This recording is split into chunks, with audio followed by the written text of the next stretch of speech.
Olá, meus queridos, tudo bem com vocês? E hoje a gente vai ter um vídeo um pouco diferente, porque não só de burocracia se vive na Europa e a gente vai conversar sobre o Eurovision. Eu falei com vocês sobre o assunto lá no meu Instagram, que tá aparecendo aqui do lado, e perguntei o que vocês achavam, né, da gente falar um pouquinho mais sobre questões que fogem, né, a questão de burocracia, e falar sobre coisas que são pertinentes, ou coisas que são importantes, ou coisas que chamam atenção em cada uma das épocas do ano, e como a gente já está na primavera, aqui na Europa, um dos eventos mais importantes do calendário europeu é justamente o Eurovision. Para você que caiu de paraquedas aqui, eu sou o William Cardoso, e se caso você caiu de paraquedas e nunca tinha ouvido falar sobre Eurovision, como alguns amigos meus ontem à noite, o Eurovision é um festival de música aqui na Europa em que participam vários países da Europa, já vou explicar a conformação dele, e justamente todos os anos ele funciona num modo de competição, para ver qual é o país que teve a melhor música do ano, já para primavera-verão. Todos os anos o Eurovision ele é sediado no país que ganhou a última edição. Pra gente entender, a última edição que aconteceu, assim, no modo competição foi em 2019, porque em 2020 foi suspendido por conta, né, do que a gente vem atravessando aí no mundo, e a edição foi em Israel. Sim, Israel não faz parte da Europa, mas a gente já vai entrar nesse ponto. E lá, quem ganhou foi o cantor que representava os Países Baixos. Então, a edição 2021 vai acontecer em Rotterdam. O que acontece? Para participar, para que haja uma música lá representando um país, ela tem que ser de um país que faz parte da União Europeia de Radiodifusão. Tem que ser um membro ativo. Aí existem os membros associados, que justamente têm que fazer a solicitação e com a aprovação participam. Como é o caso, por exemplo, de Israel, como é o caso do Azerbaijão, como é o caso da Austrália. O Brasil tem um canal de televisão que é associado à União Europeia de Radiodifusão, que é a TV Cultura, mas até onde eu sei, pelo menos assim nos anos que eu acompanho, fazem uns 5 anos que eu acompanho, o Brasil nunca mandou um candidato. Existem alguns brasileiros que acabam chegando ao Eurovision, mas vão por conta de outras cidadanias, como foi o caso em 2018, se eu não me engano, houve uma cantora brasileira que cantou representando a Lituânia. Se caso não for, corrija aqui do lado, vou botar a fotinho dela aqui, o nome dela, se caso você quiser pesquisar. É muito provável que você conheça algum dos ganhadores do Eurovision, justamente porque se tornam muito famosos e acabam atraindo a mídia do mundo inteiro. E justamente por ser um festival extremamente importante, pelo menos no Vale Continente, existem várias tretas que acontecem todos os anos, como é o caso do que está acontecendo com os candidatos dos cantores representando o Belarus, a Bielorrússia, a Rússia, o Chipre, enfim, a gente já vai conversar sobre isso também. Mas, enfim. E é importante destacar que não é simplesmente um festival de música, é algo que rende e gera muito dinheiro. Para vocês terem uma ideia, em 2018 o Eurovision aconteceu aqui em Portugal, porque justamente foi o país ganhador em 2017, e só no que diz respeito à rede hoteleira, à restauração, aos restaurantes, enfim, tudo vinculado ao turismo, se arrecadou por volta de 100 milhões de euros durante os 3 dias, né, vinculados aí ao período do Eurovision, né, porque são 2 dias de semifinal e um dia de final. Na edição 2021 vão ser 31 países que vão participar, como eu falei, alguns países que são extracomunitários, que são de fora da União Europeia e da Europa, né, como é o caso de Israel e da Austrália, como eu falei anteriormente, que vão acontecer no dia 18, 20 e 22 de maio. No dia 18 e 20 são 2 semifinais, em que na primeira, no dia 18, cantam 16 cantores e no dia 20 cantam 17 cantores. E de cada uma das semifinais passam 10 para a final. Porém, 5 países já têm a sua vaga assegurada na final, que é justamente o país que cedia, no caso nesse ano vão ser os Países Baixos, e o Big Five. O que é o Big Five? Big Five é o grupo de países que mais financia o festival. No caso é o Reino Unido, a Espanha, a França, a Alemanha e a Itália. Esses 6 países, no caso, são os que têm já uma vaga assegurada na final. Os outros vão passar aí pelo processo de seleção durante as semifinais. E lá, quando chega na final, o que acontece? E é algo muito bacana e acho que uma das partes mais que todo mundo anseia para ver, que é justamente quando começam a sair os resultados. Porque toda a pontuação, ela acontece num esquema muito de 50-50, ou seja, 50% das notas que o cantor recebe vem de um júri de cada um dos países e 50% vem de votação popular de cada um dos países. E aí o que acontece? O júri de um país ele vai ter até 12 pontos para dar para a canção favorita e depois vai reduzindo até chegar a 1 ponto. São 10 músicas que ganham pontuação de 12 a 1. E a mesma coisa acontece com a votação popular. O que mais foi votado recebe 12 e o 10º mais votado recebe 1 numa escala proporcional. E aí o que acontece? Quando todos os cantores terminaram já suas apresentações, começam as transmissões diretas de cada um dos países. Eles chamam, por exemplo, o jornalista, o apresentador, o host, enfim, do país X, e ele justamente vai divulgar a votação do júri técnico para aquele cantor. E aí a listagem lá vai toda se modificando, quem vai tendo mais pontos, menos pontos, e aí vai se somando todos esses pontos. Existem algumas votações recorde, como foi o caso da votação de Portugal, que foi uma música muito bacana. Portugal tem tinha um ponto muito interessante, é que sempre Portugal mandava uma música em língua portuguesa. Tanto é que quando Sobral ganhou em 2017, ele ganhou com uma música em português, que muito provavelmente você já escutou ela. Infelizmente, eu já gravei, na verdade, um react desse vídeo, mas eu tive que tirar ele do canal, porque, infelizmente, o YouTube, né, tem a questão dos direitos autorais. Mas, enfim, vou deixar os links aqui em cima para que você possa ver. E a mesma coisa acontece depois com o voto popular. Então, meio que você tem uma primeira perspectiva com respeito ao júri técnico, que faz todo o ranking lá, mas depois vem os pontos, né, os até 12 pontos para cada um dos países.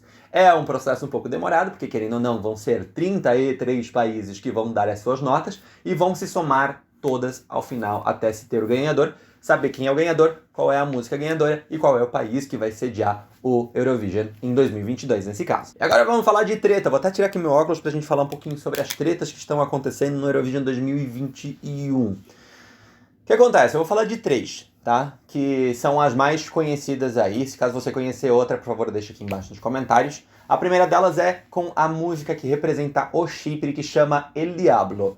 E o que acontece? Alguns partidos muito conservadores do Chipre estão questionando a música porque, teoricamente, ela faria algo do tipo uma apologia ao satanismo. Eu escutei a música e, sinceramente, é uma música muito boa, mas não encontrei uma apologia ao satanismo mais do que, obviamente, a música chama El Diablo e tem uns momentos em que ela faz referência a isso, mas né, não no modo satânico. Mas, enfim, vamos lá. Segunda treta é a canção da Bielorrússia, de Belarus. O que acontece? Belarus é um país que hoje ele é governado por um ditador chamado Lukashenko e que justamente a música que representaria o país faz propaganda ao governo Lukashenko. E isso não é permitido segundo as regras do festival. E por conta disso, a música de Belarus foi vetada do programa e por conta disso existe também essa disparidade, né, de que um dia canta 16 e outro dia canta 17, entre outros fatores, obviamente, mas já tinha sido escolhida a música, tudo certinho, mas foi vetado. E justamente por conta desse veto, entre outras questões, o governo da Rússia solicitou à coordenação, à organização do festival, que vetasse também a música da Rússia. E aí, qual era o motivo? O motivo é que a música desrespeitava os bons costumes da mulher russa. Por quê? Fui ver o resultado, né? Fui ver a música. A música fala sobre empoderamento feminino e sobre a independência da mulher, né? Com respeito aí ao poder do homem sobre ela, de que ela é independente, de que ela não precisa de homem para nada. Esse foi o motivo pelo qual a Rússia pediu para que a organização vetasse a música russa. Claramente, a música continua lá, vai ser cantada, vai ser exibida para todo o mundo. Como eu falei no início, é um evento que movimenta muito a Europa durante esse período, tanto é que existem vários sites de apostas aí sobre quem vai ganhar. Nesse momento, quem lidera as intenções é a música de Malta, que é uma música extremamente dance music, muito bacana, gostei. Ela tem um pouco também essa pegada sobre o empoderamento, a aceitação do corpo, é muito, muito bacana. Tem outras duas músicas que estão no ranking aí, que é a da Suíça e a da Suécia. A da Suíça, particularmente, eu achei muito pacata. Mas a da Suécia eu achei muito bacana porque ela fala sobre diferentes vozes, sobre a representatividade. E é algo que tem muito a ver com o nosso momento, né? Com o que aconteceu com George Floyd no ano passado nos Estados Unidos, com os ataques aos asiáticos nos Estados Unidos e em diferentes partes do mundo, com a xenofobia por conta da pandemia, né? E a gente está vendo isso tanto na Europa como lá na América do Norte. E aí eu vou fazer alguns pontos aqui. Lembra que agora há pouco eu falei que Portugal sempre manda uma música em idioma português, em língua portuguesa. E isso é uma característica muito forte de alguns países quando mandam as suas canções para a Eurovision. Era o caso de Portugal, a Espanha, a França, a Itália, alguns países do leste europeu também mandavam músicas que representavam a sua cultura, algumas músicas folclóricas que não tinham certa, digamos assim, chance de vencer o festival, justamente porque é uma votação aberta para todos os países, então depende, obviamente, da aceitação por outros países, mas Portugal pela primeira vez vai mandar uma música em inglês. E isso chamou muita atenção porque depois no Twitter estavam lá os portugueses criticando a escolha da música, porque Portugal escolhe a sua música por um festival chamado Festival da Canção, que é exibido e organizado pela RTP, que é um canal público de televisão aqui de Portugal. Então o que acontece? A votação e a escolha é feita no mesmo molde do Eurovision, 50% por júri e 50% por votação popular. E o que acontece?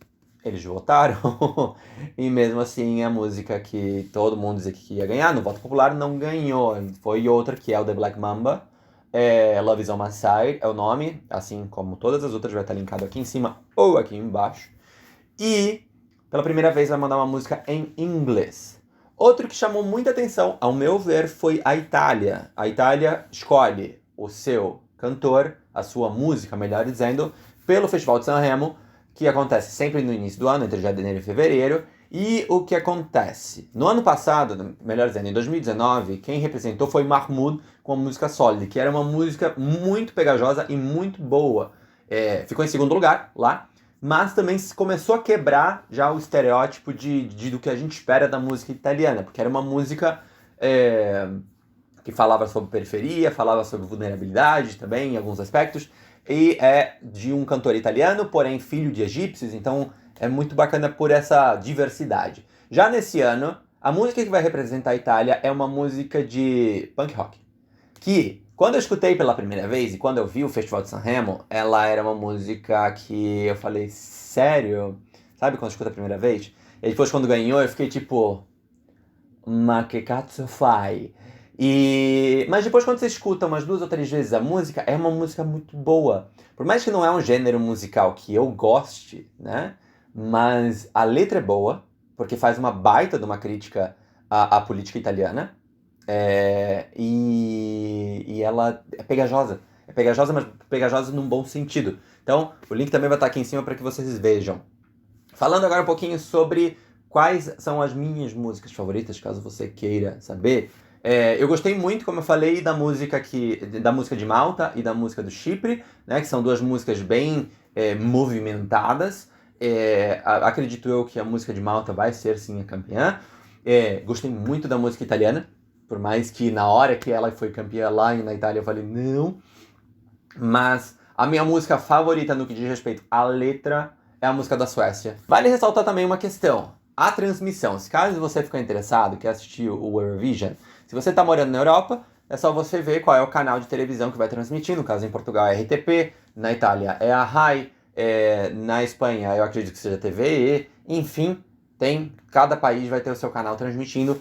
E quando você está fora da Europa, o que você pode fazer é assistir pelo YouTube. Pelo menos as edições anteriores que você conseguia ver a transmissão diretamente pelo canal do Eurovision no YouTube. Lembrando de que no canal do Eurovision pelo YouTube, a transmissão vai estar toda em inglês. No caso dos países onde você estiver, ou se porventura você tiver no Brasil esse canal na sua televisão, aí vai estar na língua daquele país. Espero que vocês tenham gostado, não percam o Eurovision no dia 22 de maio, é um festival muito bacana, mas já lhes antecipo, é um festival que dura ali, umas 3, 4 horas de duração, mas é um bom evento, e geralmente ele acontece no domingo, se não me engano, ou sábado, enfim, é no fim de semana.